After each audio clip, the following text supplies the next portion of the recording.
What we did tonight was we trained on several different propane emergency scenarios. We started out with a small meter fire, worked our way up basically to a bulkhead fire. The important thing that our training involves is there's not a lot of propane incidents or emergencies that happen in the state of Michigan. Michigan is one of the largest users of the product in the nation, but firefighters don't really get interaction with emergencies when it comes to propane. So we travel the state and we actually set up our scenarios that we do several different scenarios to train them the proper aspects of going in and taking care of each scenario.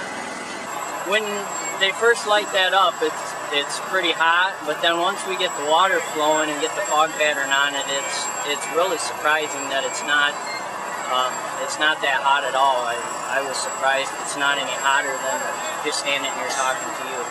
Yeah. Our typical response to a fire is to put the fire out, and with a propane fire, you don't put the fire out with the water, you shut the gas supply off. So if you put the fire out, then there's propane just leaking into the air, which is more dangerous than the fire that's going on. Without simulation, you can read and hear about how to do it, but unless you actually do it, you don't really understand the mechanics of what goes behind it.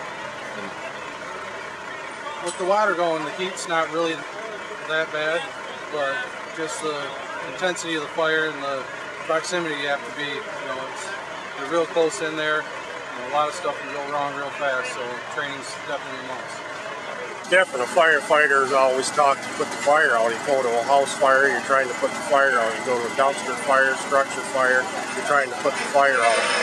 In these scenarios, the propane gas scenario, we're not trying to put the fire out. It's hard for firefighters to get that, get that kind of a scenario in action.